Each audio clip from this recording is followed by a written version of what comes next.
En el capítulo anterior, la batalla por Madrid. Franco prefiere liberar Toledo y da tiempo a los republicanos para preparar la defensa de la capital. Largo Caballero y su gobierno parten a Valencia, mientras los defensores dirigidos por el general Miaja y el coronel Rojo rechazan la ofensiva rebelde. Franco tampoco logra su objetivo de aislar a Madrid del resto del territorio dominado por la República.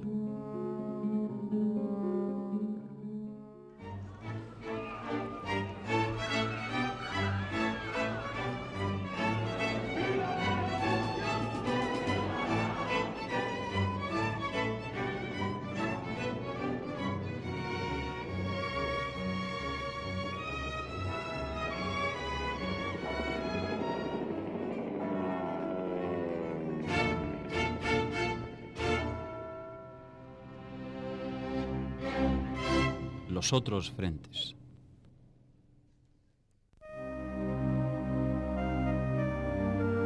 El pronunciamiento del 18 de julio tuvo efectos diversos en el País Vasco. Fracasó en Vizcaya y en Guipúzcoa, pero triunfó contundentemente en Álava, donde las guarniciones militares se plegaron a la sublevación con el apoyo de los carlistas.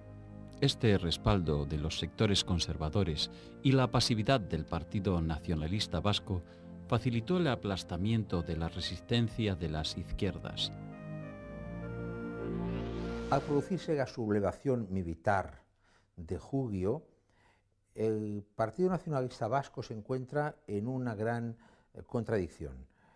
Es un partido conservador, católico, moderado, que en su seno tiene una gran, en el espacio territorial, tiene una gran cantidad de afiliación de izquierdas. Ellos debaten entre sí por qué optar y entienden que por un lado todo su contenido social, religioso y político les conduce a ponerse del lado de los sublevados, mientras que su deseo de independencia y su nacionalismo no encontraría acogida con los militares sublevados. Esta complicada situación y produce una discusión en el seno de Euskadi Budvatzar que acabará poniendo el Partido Nacionalista Vasco del lado de la República, pero siempre con una salvedad: son católicos. En Vizcaya, pese a que algunos oficiales de Bilbao estaban comprometidos, el levantamiento quedó estrangulado por la decisión de militares leales a la República. Simultáneamente, una huelga general que duró varios días fue la contundente respuesta sindical. La consecuencia fue la creación de un comité de defensa integrado por las fuerzas políticas representativas de la provincia que lograron mantener el control y organizar la defensa. En Guipúzcoa, la sublevación vaciló durante varios días y recibió el involuntario impulso del gobernador Jesús Artola Goicoechea, que por la incapacidad de controlar la situación y por la ineficacia de sus medidas generó un estado de anarquía que alentó el alzamiento. Hubo una dura resistencia de los militares sublevados en los cuarteles de Loyola y varios edificios públicos de San Sebastián que habían ocupado. Solo la actuación decidida del comandante Augusto Pérez Garmendia y de milicianos de la CNT permitió reducir a los rebeldes el 28 de julio de 1936, pero el virtual hundimiento del Estado determinó que se formaran juntas de defensa controladas por partidos y sindicatos de diferente origen, algo que tendría nefastas consecuencias. El País Vasco quedó dividido en dos, con notorias diferencias entre sí. En el sector rebelde, los carlistas y algunos nacionalistas prestaron un apoyo decidido a las fuerzas sublevadas. En el republicano, las divergencias y contradicciones partidistas impidieron una acción unificada al inicio del conflicto. Los nacionalistas, la corriente política dominante, no sentían muchas simpatías por el Frente Popular y solo la demorada declaración de autonomía por parte de las Cortes de Madrid el 1 de octubre movió entusiasmos para organizar una resistencia.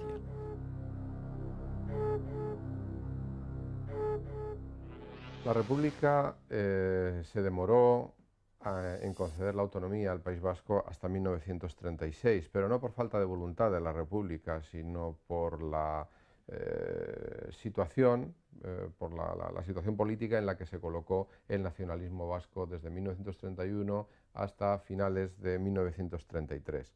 Su alianza con los carlistas entre 1931 y 1933, pues desde luego no podía atraer la simpatía de una república liberal y laica. El intento de los carlistas o de los carlo-nacionalistas de convertir el País Vasco en una especie de Gibraltar vaticanista, como denunció Indalecio Prieto, hacía imposible absolutamente la concesión de la autonomía. Solo a partir de 1933, y gracias en gran parte a José Antonio de Aguirre, los nacionalistas vascos comprendieron que la República solo vendría de manos de las izquierdas, y realmente los dos hombres que trajeron la autonomía al País Vasco fueron Indalecio Prieto, un líder socialista bilbaíno no de origen, pero vamos, bilbaíno sí de adopción, y José Antonio de Aguirre. Los militares rebeldes tuvieron un éxito inicial en la vecina región de Navarra, donde residía el director de la conspiración, general Emilio Mola. Junto a su segundo, el general José Solchaga, proyectaron cortar las carreteras que unen Navarra con Guipúzcoa para apoyar la sublevación en San Sebastián. Pero la rendición de los rebeldes en esa ciudad los obligó a modificar la estrategia. Optaron entonces por una forma más agresiva, la irrupción en la provincia, con 3 columnas para dominar el Valle del Oria, garantizar la seguridad de las fronteras y ocupar importantes ciudades industriales, además de San Sebastián. Las tropas rebeldes estaban pobremente pertrechadas, pero su dificultad quedó compensada por la anarquía que asolaba al campo republicano, que imposibilitó una defensa coordinada y eficaz. La población de Beasain fue tomada el 27 de julio y Tolosa el 11 de agosto, pero la ofensiva chocó en Irún con una resistencia tenaz.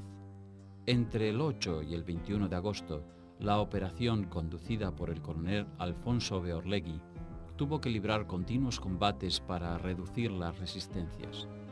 El terreno accidentado favorecía esa defensa que se intensificó en el fuerte de San Marcial, llave para llegar a Irún y Beovia.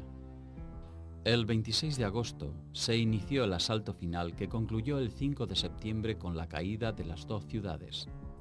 La pérdida de Irún fue un duro golpe para la resistencia vasca y derrumbó la moral popular. San Sebastián fue ocupada sin lucha el 13 de septiembre. El resto de la provincia de Guipúzcoa quedó sometida hacia fines de mes. Solchaga resolvió atacar Vizcaya el 24 de septiembre, pero las columnas navarras se estrellaron contra la línea defensiva trazada en las montañas del Deva.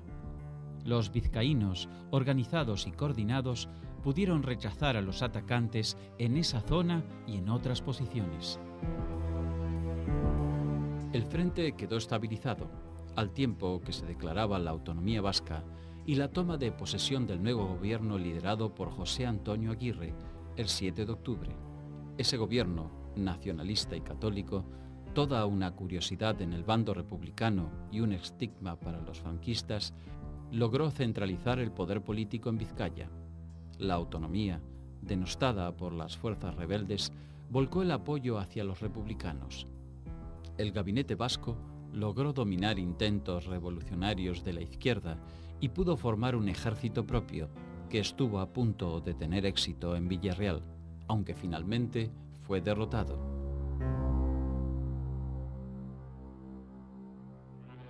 La verdad es que cuando estalló la guerra civil, cuando estalló el 18 de julio de 1936, el estatuto ya estaba preparado. Lo que sucedió es que el mismo estallido de la guerra dificultó que se aprobara, pero vamos, en comisión estaba aprobado y solo hacía falta que las Cortes Generales lo aceptaran en una sesión plenaria. Esa fue la circunstancia, o sea, nada más. Ahora sí que es cierto que cuando estalló la guerra civil, la postura del nacionalismo vasco no resultó clara, por lo menos de una manera meridiana.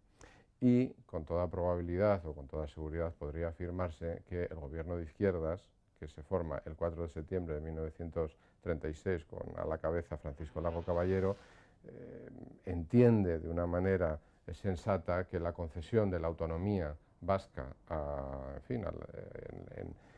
al Partido Nacionalista Vasco sería una manera absoluta de tenerlo a favor, y realmente cuando la autonomía vasca se concede en octubre de 1936, todas las dudas que había albergado el Partido Nacionalista Vasco en relación a si apoyar o no a la República se disipan, porque efectivamente, incluso antes, pero vamos, ya con el añadido del Estatuto Vasco, pues el compromiso del Partido Nacionalista Vasco es total con la República. En el litoral mediterráneo, desde Cataluña hasta casi el Peñón de Gibraltar, la República consiguió evitar el triunfo de los sublevados. Desde Barcelona y Valencia partieron columnas republicanas que permitieron mantener viva la esperanza de triunfo. La ayuda más significativa se dirigió a Madrid, que comenzó a ser asediada en noviembre de 1936 por las tropas franquistas provenientes del sur, oeste y norte. Desde Barcelona, dominada por las milicias anarcosindicalistas, partieron numerosas columnas hacia Aragón, sin ningún plan ni coordinación. El líder de la CNT-FAI, Buenaventura Durruti, con 6.000 hombres, se dirigió a Zaragoza. Esperaba llegar a la capital aragonesa para desarrollar su plan de colectivizaciones en toda la región, pero nunca pudo conquistarla. Zaragoza era un gran bastión anarquista. Durruti y muchos de sus compañeros, no eran catalanes, pensaban sentimentalmente en recuperar Zaragoza dominada por los militares y conseguir que sus compañeros salieran de la cárcel. Junto a esto, el gobierno catalán se encuentra también con un grave problema. A partir del día 20 de julio carece de tropas, carece de policía y la ciudad está dominada por los anarquistas. En consecuencia, le conviene impulsar la marcha de los anarquistas a reconquistar Zaragoza.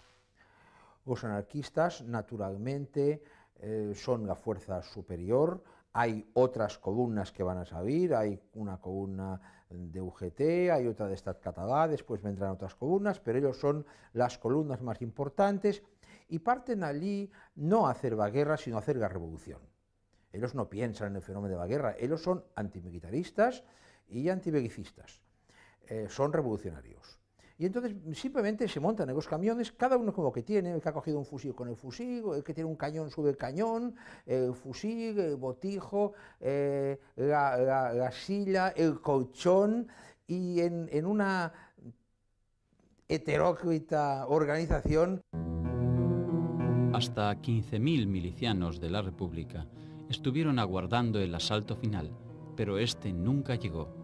Al poco tiempo, iban a soportar las primeras contraofensivas nacionalistas.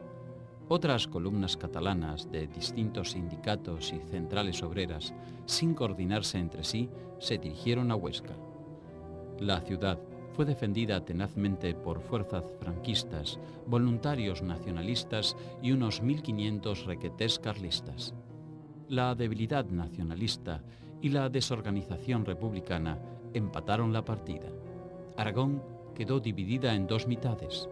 El frente se estabilizó en una línea irregular de norte a sur que pasaba por Huesca, Belchite y Teruel. Desde Barcelona y Valencia también partieron dos expediciones navales independientes para neutralizar a los rebeldes que se habían adueñado de las Islas Baleares. Solo Menorca había permanecido leal al gobierno republicano. Los valencianos arribaron por sorpresa a Formentera, a la que conquistaron, y luego pasaron a Ibiza, donde se encontraron con la columna de catalanes republicanos. Tras la ocupación, surgieron desavenencias y los valencianos optaron por regresar. Los catalanes arribaron luego a Mallorca para dominar la isla. Conquistaron una cabeza de desembarco, pero no pudieron profundizar su avance. Sorpresivamente, se toparon con una fuerte resistencia que les impidió progresar más allá de la cabeza de playa. Al poco tiempo, se vieron sometidos al ataque de algunos aviones italianos que apresuradamente llegaron a la isla. La desorganización y las desavenencias internas les hicieron perder un tiempo valioso para la reorganización, lo que fue aprovechado por los nacionales. Los catalanes, que habían conseguido avanzar, debieron volver rápidamente a la costa y allí quedaron bajo la protección antiaérea de sus barcos.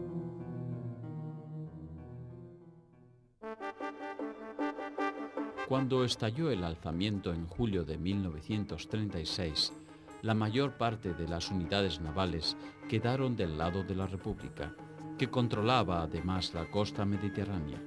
El bloqueo republicano del estrecho de Gibraltar obligó a Franco a realizar el desembarco de las tropas sublevadas en Marruecos por vía aérea. En principio, la flota, que es muy conservadora, está del lado de los sublevados, pero están del lado de los sublevados los oficiales. El cuerpo de oficiales de la Armada es muy elitista y se levantarán frente a él muy pronto los cuerpos auxiliares, los oficiales de telegrafistas, señaleros, artilleros, no sé qué más, etcétera, se suelevan los suboficiales y la marinería. Por lo cual, muy pronto estas fuerzas quedan repartidas. Hay varias bases importantes. La primera importante es la de Ferrol. Ferrol queda del lado de los sublevados. Otra muy importante es Cartagena, que quedará del lado del gobierno.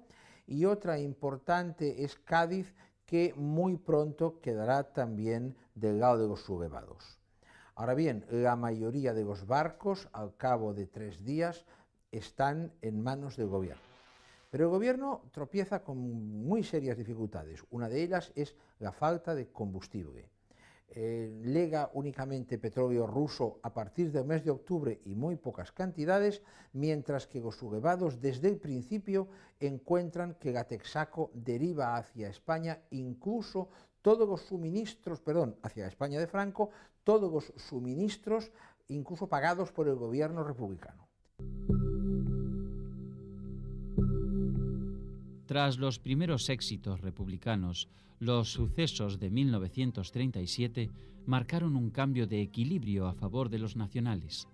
El gobierno republicano pidió el retorno de la expedición naval a Mallorca y con ello abandonó un punto estratégico.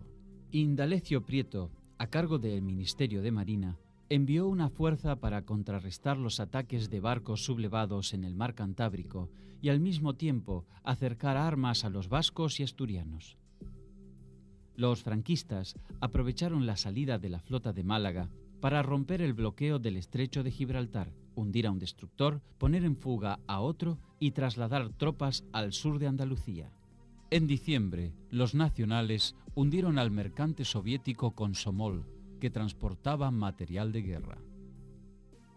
Casi simultáneamente, aparecieron submarinos italianos para hostigar la navegación y aviones alemanes e italianos que bombardeaban los puertos del Mediterráneo.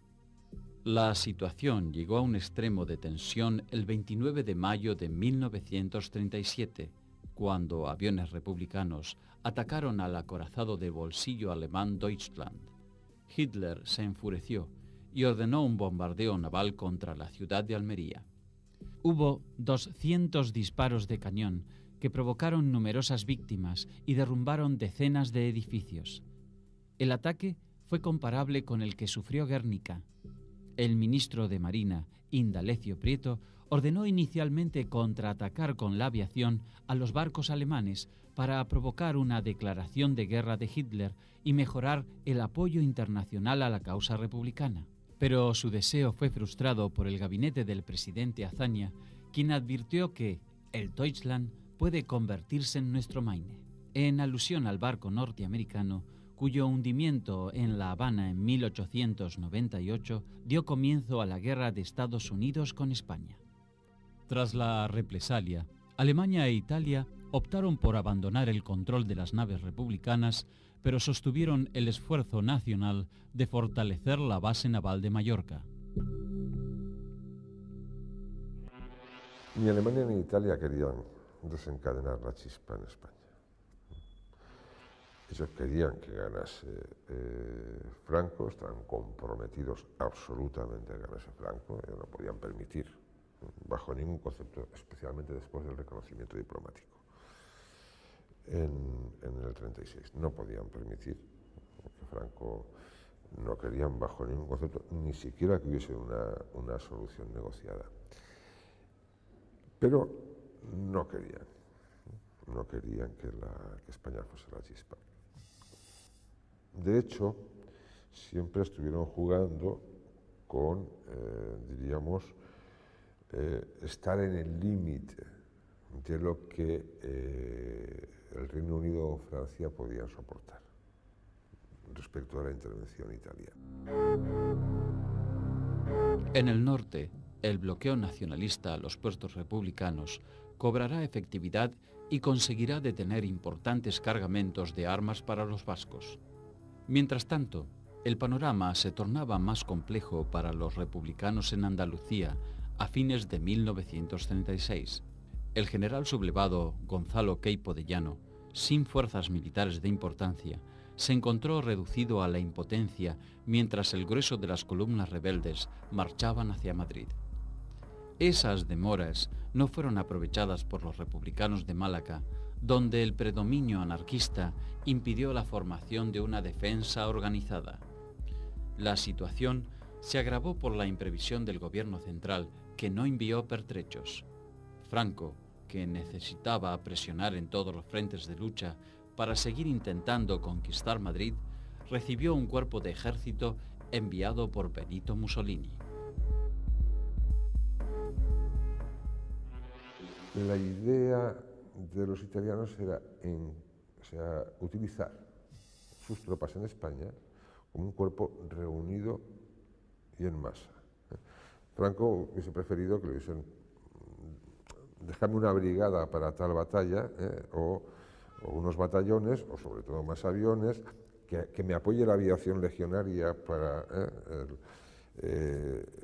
la batalla X. Mientras que los italianos impusieron el empleo reunido y en masa de sus tropas. Por eso, incluso ellos hacían sus propias diríamos, apuestas. Es decir, Málaga.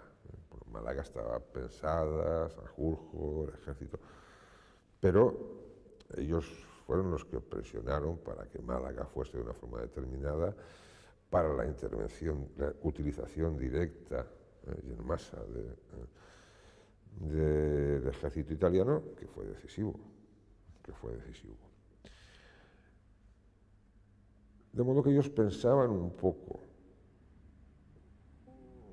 estar en España como un ejército aliado, ¿no? Un ejército aliado de Franco, pero eso, aliado, no disperso, controlado por Franco, en el sentido de ahora me hace falta un batallón, ahora me hace falta una brigada, ahora me hace falta la aviación. No, ellos querían, y de hecho así funcionó. Funcionó pues, en Málaga, en Guadalajara, en Santander,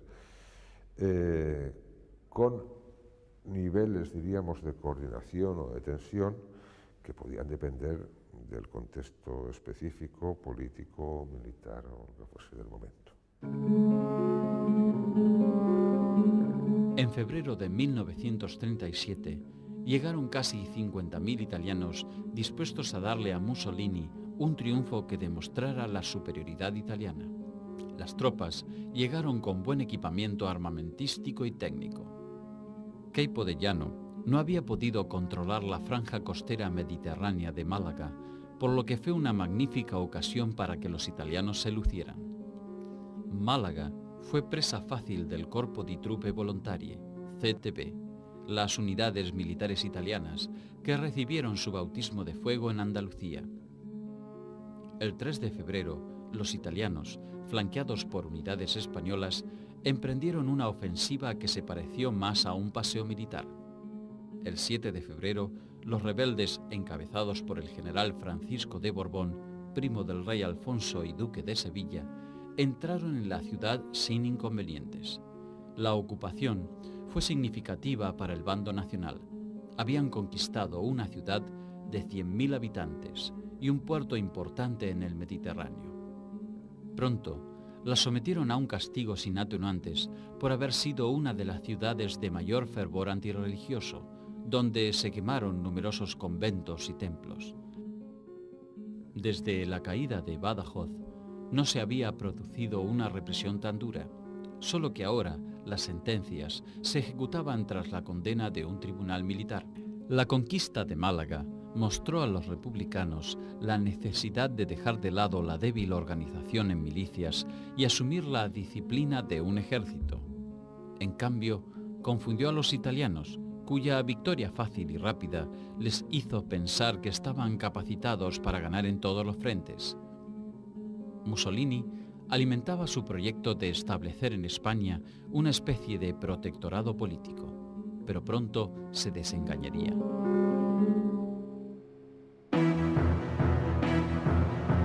El estallido revolucionario que sucedió en la República tras la sublevación franquista provocó la desaparición de gran parte de las unidades militares leales a la Constitución.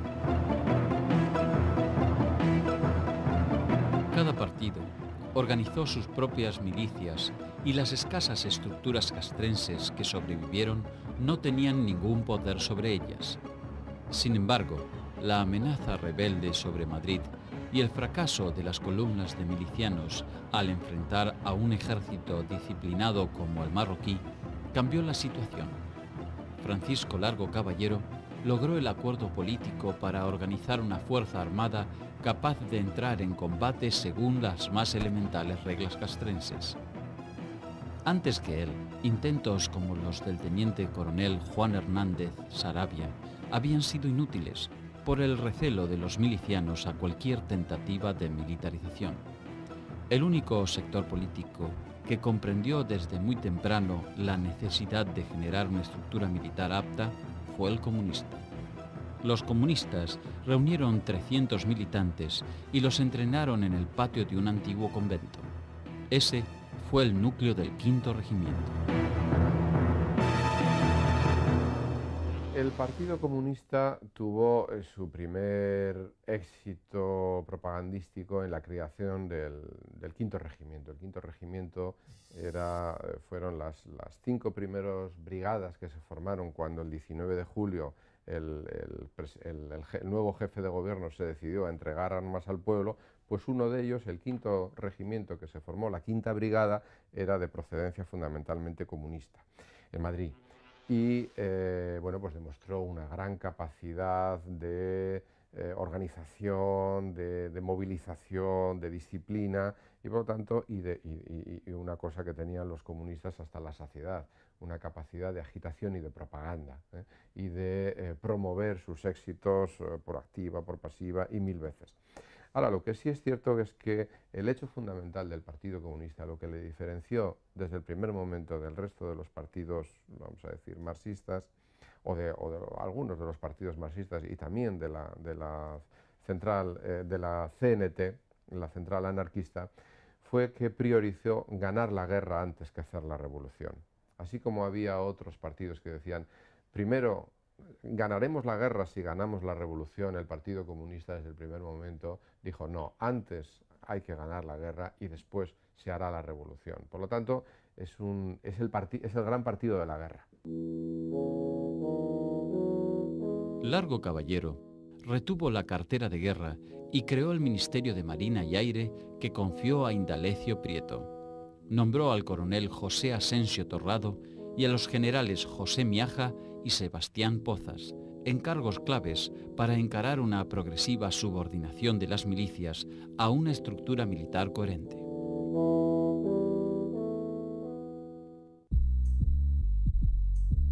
En octubre de 1936 se puso en funciones nuevamente al Estado Mayor Central, que había sido arrasado por la sublevación. En primera instancia, ejerció su conducción el comandante Manuel Estrada y más tarde el general Toribio Martínez Cabrera. Desde el Estado Mayor Central se procedió a reorganizar los batallones milicianos, armados por los partidos y sindicatos, y los agrupó en brigadas mixtas que contaban con todas las especialidades: infantería, artillería, caballería y servicios. Las primeras 6 se formaron en octubre de 1936. 2 de sus jefes, Enrique Lister y Jesús Martínez de Aragón, provenían de las milicias. Los otros 4, José María Galán, Eutiquiano Arellano, Fernando Sabio y Miguel Gallo, eran militares profesionales. La ayuda soviética, que incluyó instructores militares, contribuyó a la formación de cuadros de oficiales, y la llegada de las brigadas internacionales, más disciplinadas y con mayor capacidad de combate, sirvió también para demostrar la necesidad de una mejor organización. De todas maneras, el ejército republicano sufrió hasta el final de la guerra carencias organizativas y materiales que contribuyeron a su derrota.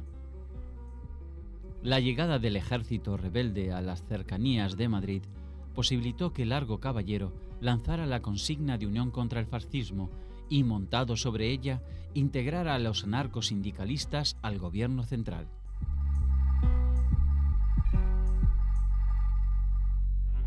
Por única vez en la historia, los anarquistas entraron en gobiernos que ellos llamarían burgueses. La primera entrada es en el gobierno catalán. En el gobierno de Tarradellas ya entran los anarquistas entendiendo que no hay más posibilidades de colaborar, entendiendo que no pueden hacer la guerra por su cuenta. Y en Madrid cuesta mucho. El primer gobierno de Largo Caballero no consigue integrarlos, pero finalmente, cuando Madrid está a punto de caer y cuando hay graves dificultades, 2 anarquistas, además de la línea dura, aceptarán ser ministros, con cuestiones peculiares. Por ejemplo, García Oliver, que será ministro de Justicia, ordena destruir las fichas de antecedentes de los delincuentes, en esa convicción anarquista de que quien hace el delincuente es la sociedad y que en consecuencia no hay que considerárselo. La coalición se ampliaba sobre la base de la urgencia antes que por los acuerdos profundos. Las contradicciones que arrastraban, lejos de acallarse, se trasladaron al seno del gobierno. Las diferencias insalvables entre anarquistas y comunistas fueron la base de nuevas crisis. El 6 de octubre se reunieron por primera vez las Cortes desde el alzamiento militar, y con el apoyo del Frente Popular se aprobó el Estatuto de la Autonomía del País Vasco. La decisión volcó el apoyo del nacionalismo vasco hacia el gobierno de la República.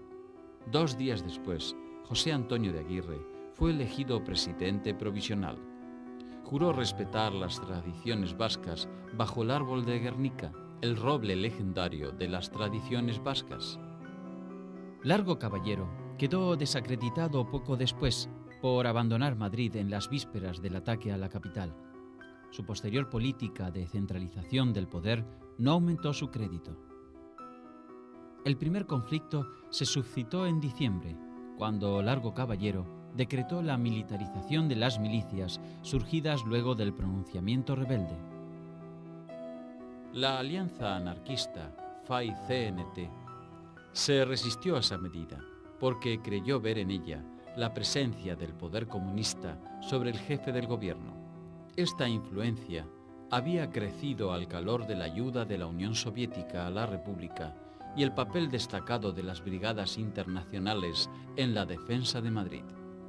Sin embargo, el socialista Largo Caballero había tenido enfrentamientos con el PCE por su política militar, especialmente por el mantenimiento del general Asensio Torrado como responsable de la planificación de las operaciones. La caída de Málaga, el 7 de febrero de 1937, empeoró la situación. Las diferencias se acentuaron cuando el jefe de gobierno expresó su intención de revisar los nombramientos de comisarios políticos, y terminaron estallando en Barcelona unos meses más tarde, el 4 de mayo de 1937, cuando los anarquistas, aliados con los trotskistas del Partido Obrero de Unificación Marxista, POUM, protagonizaron una insurrección contra los otros partidos representados en la Generalitat. Largo Caballero reaccionó tarde y fue acusado por comunistas y socialistas moderados de alentar la formación de un gobierno sindical con la CNT y la Unión General de Trabajadores, UGT, como principales sostenedores. La coalición de gobierno se quebró y Largo Caballero no tuvo más remedio que dimitir el 17 de mayo de 1937.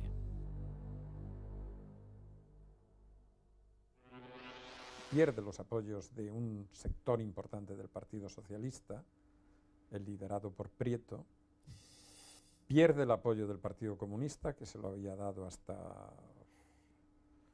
digamos, septiembre-octubre de 1936, está perdiendo el apoyo de los mandos militares profesionales que empiezan a organizar el nuevo ejército,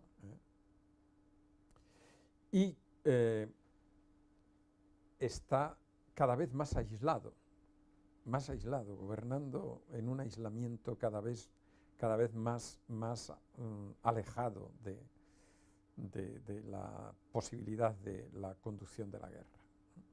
En esas circunstancias se produce un choque que es muy grave, que es una guerra dentro de la guerra, en Barcelona, entre las fuerzas de la CNT apoyadas por el PON y las fuerzas de la Generalitat, las fuerzas de seguridad apoyadas por el Partido Comunista.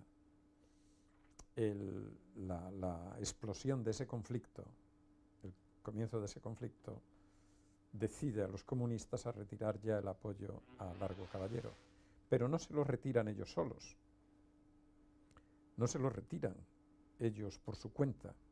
Hay conversaciones entre comunistas, socialistas y republicanos para formar un nuevo gobierno en el que a Largo Caballero se le quitaría el Ministerio de la Guerra, o sea, la conducción de la guerra. Mientras en el campo republicano el poder se disgregaba, en el rebelde se concentraba con gran rapidez. El avance victorioso hasta Talavera le significó a Francisco Franco el control absoluto de las operaciones militares y a partir de allí un dominio total sobre las instituciones destinadas a gobernar los territorios en poder de los rebeldes en los meses finales de 1936.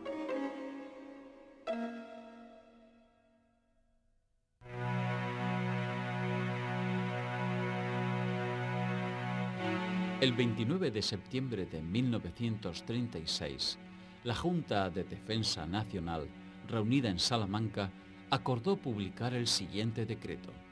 Artículo 1.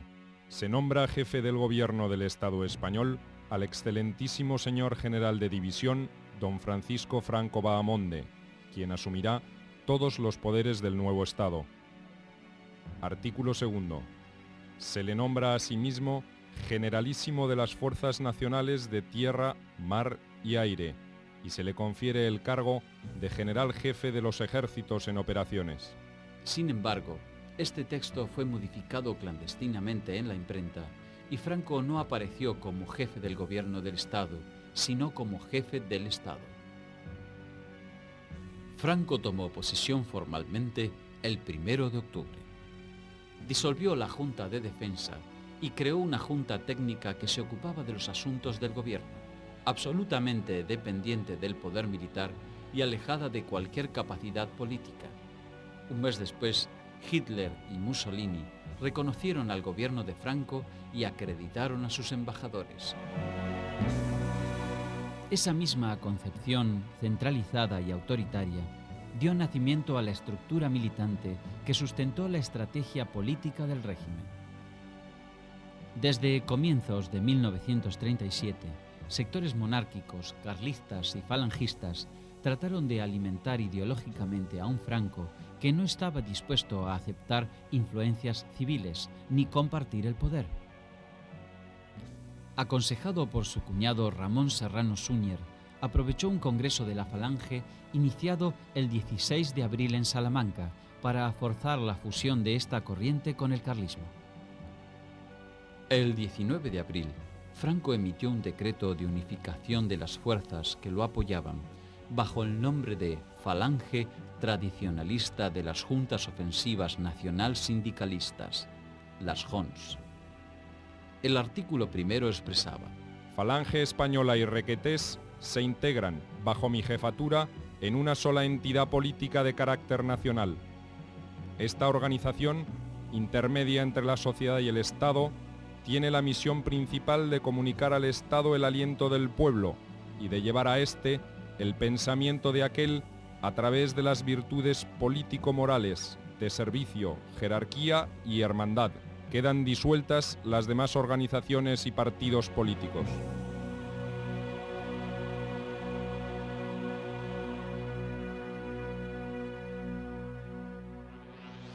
Ramón Serrano Súñer, el cuñado de Franco, que se incorpora al cuartel general del Generalísimo de Salamanca en febrero del 37, explica que cuando llega allí la situación de la corte que tiene Franco es campamental.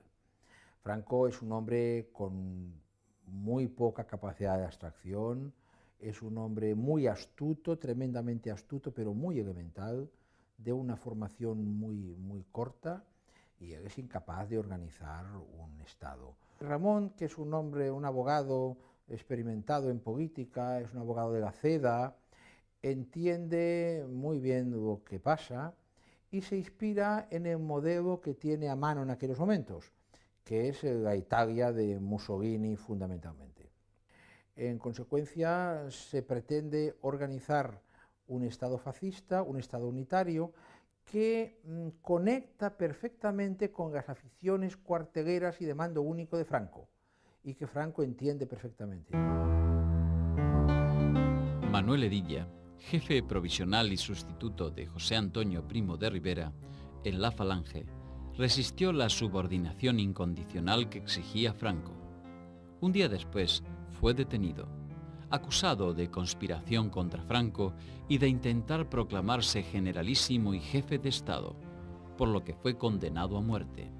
Pero después su pena fue conmutada. Pasó 4 años de prisión en Las Palmas y 6 confinado en Mallorca, pese a haber creado uno de los núcleos de apoyo más activos a la sublevación militar y al movimiento nacional.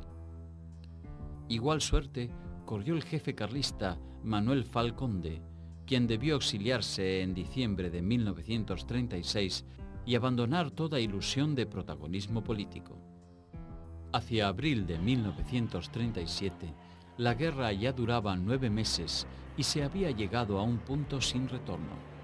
Ambos bandos habían sufrido miles de bajas y el odio y las sospechas mutuas habían sembrado condiciones para producir muchas más víctimas. España estaba partida en mitades. Se avecinaban las batallas decisivas.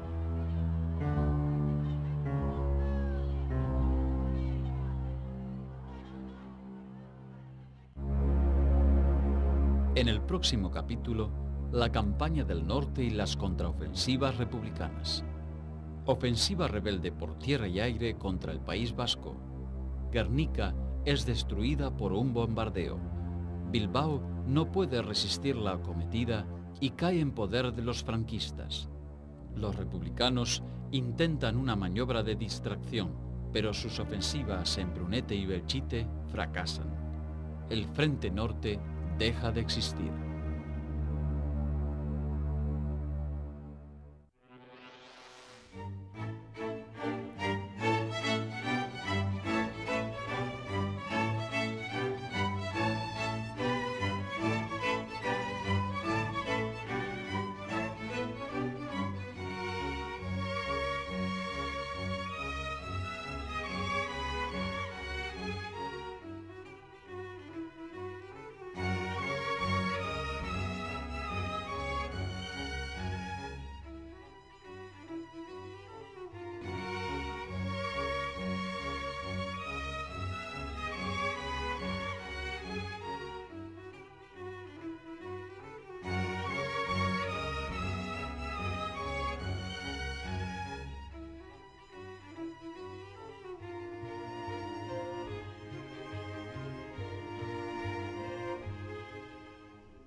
militares sublevados.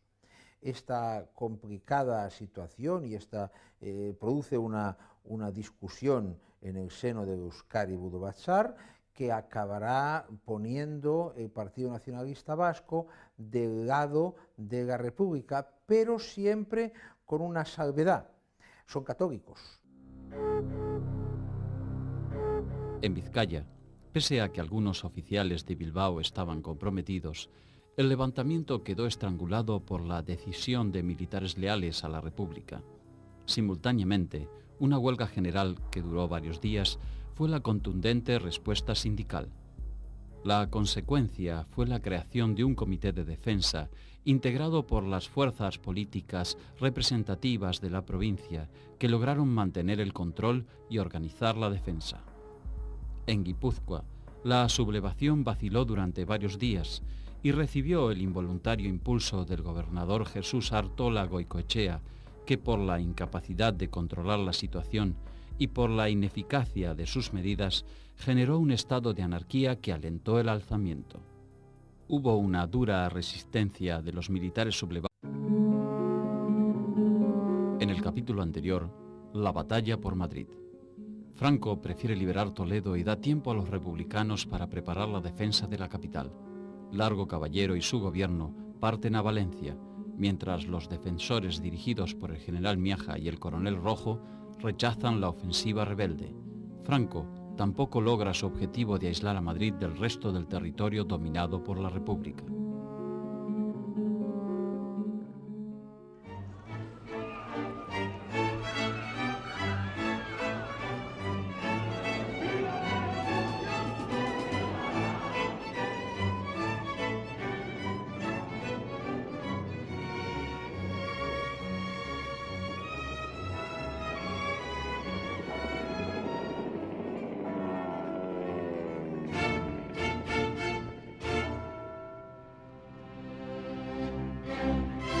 Los otros frentes.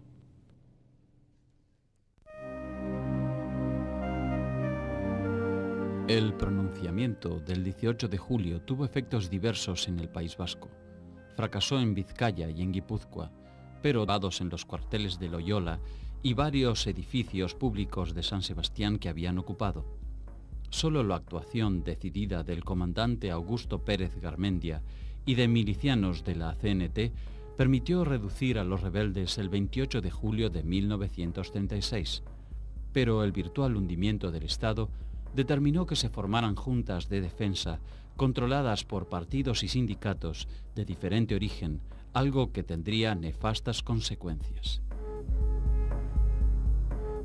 El País Vasco quedó dividido en dos, con notorias diferencias entre sí.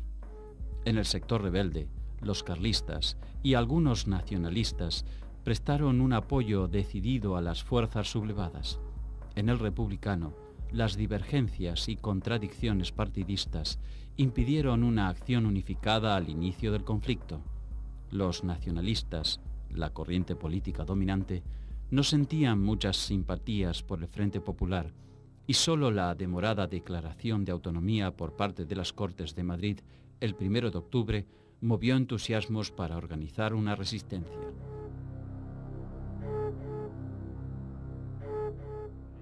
La República se demoró en conceder la autonomía al País Vasco hasta 1936, pero no por falta de voluntad de la República, sino por la situación, por la situación política en la que se colocó el nacionalismo vasco desde 1931 hasta finales de 1933. Su alianza con los carlistas entre 1931 y 1933, pues desde luego no podía atraer la simpatía de una república liberal y laica. El intento de los carlistas o de los carlo-nacionalistas de convertir el País Vasco en una especie de Gibraltar vaticanista, como denunció Indalecio Prieto, hacía imposible absolutamente la concesión de la autonomía. Solo a partir de 1933, y gracias en gran parte a José Antonio de Aguirre, los nacionalistas vascos comprendieron que la República solo vendría de manos de las izquierdas, y realmente los dos hombres que trajeron la autonomía al País Vasco fueron Indalecio Prieto, un líder socialista bilbaíno no de origen, pero vamos, bilbaíno sí de adopción, y José Antonio de Aguirre.